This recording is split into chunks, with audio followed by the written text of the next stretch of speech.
tout sable, il fait ça, avec la houle, il vient se mettre là. Bon, bonjour, bonjour Damien. Bon, nous sommes aujourd'hui avec Antoine Pouget.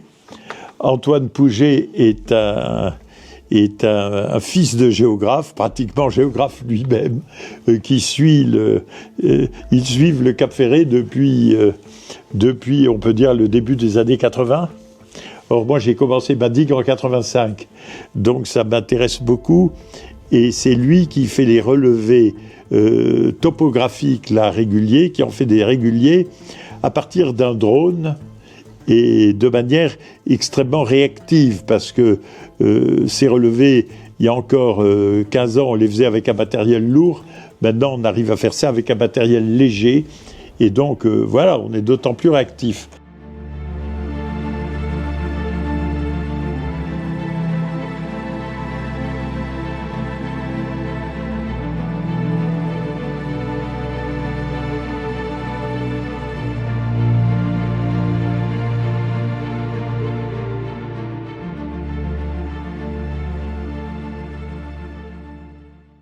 Alors là, ce qui m'intéresse, c'est de vous montrer déjà des images qui illustrent un peu notre travail. Ici, tu as le musoir de la digue en 2014. En 2014, elle était là. Et aujourd'hui, le musoir de la digue est là. Donc tu vois, elle a progressé. Et au fur et à mesure, et la plage à marée basse était là en 2014. Et maintenant, aujourd'hui, 10 ans après, elle est là. Donc, quand la digue progresse de ça, la plage progresse de ça, et l'ensemble du Cap Ferret, notre propriété, c'est juste ici, l'ensemble du Cap Ferret s'allonge d'autant. Quand on allonge la digue, le Cap Ferret s'allonge au fur et à mesure. Quand ma digue était là, le Cap Ferret était là. C'est-à-dire, ce Cap Ferret qui était comme ça, à la veille du moment où je commence mes travaux, a perdu en gros 700 mètres, entre 500 et 700 mètres avant que je bloque le recul, et je l'ai bloqué là.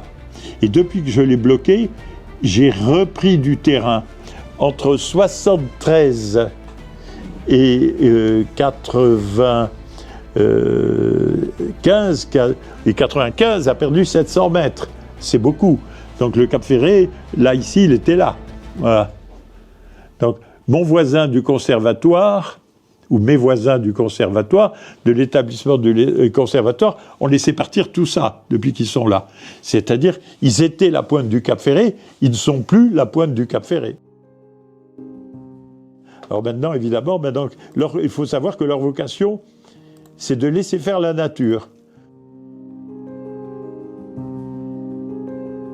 Donc, ce qui est assez curieux, ils ont laissé partir le Cap Ferret. Donc, en laissant partir le Cap Ferret, c'est moi qui ai défendu, qui suis devenu le Cap Ferret. Voilà.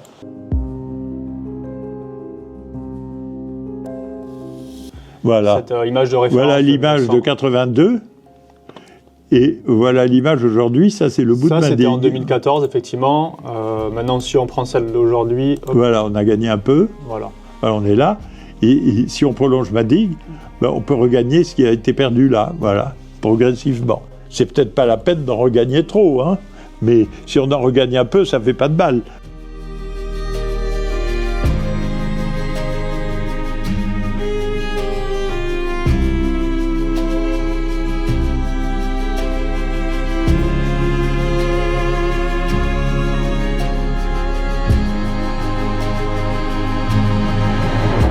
On voit où on prend, où on prélève.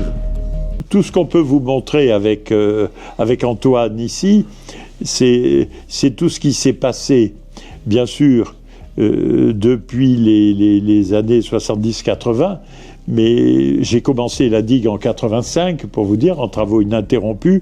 On a regagné pas mal de terrain sur la mer, et aujourd'hui, après avoir protégé ma propriété à mes frais, ou notre propriété à nos frais, on peut prolonger, grâce à l'association de défense de la Pointe, on peut prolonger les efforts de façon à protéger l'ensemble de la Pointe, les terrains du conservatoire, etc.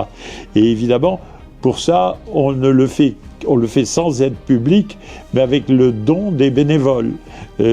Si vous êtes intéressé pour participer, d'un simple clic, vous pouvez adhérer à la DPCF et faire un don. Voilà.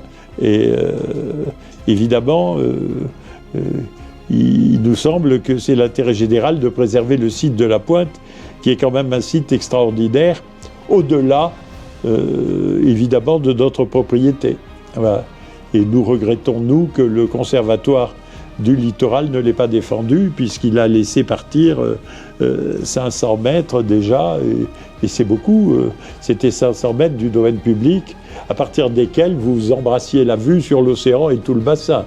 Donc, évidemment, nous regrettons qu'on l'ait laissé partir. Donc, on se propose de le reconstituer, en moins en partie, voilà, avec votre aide. Merci.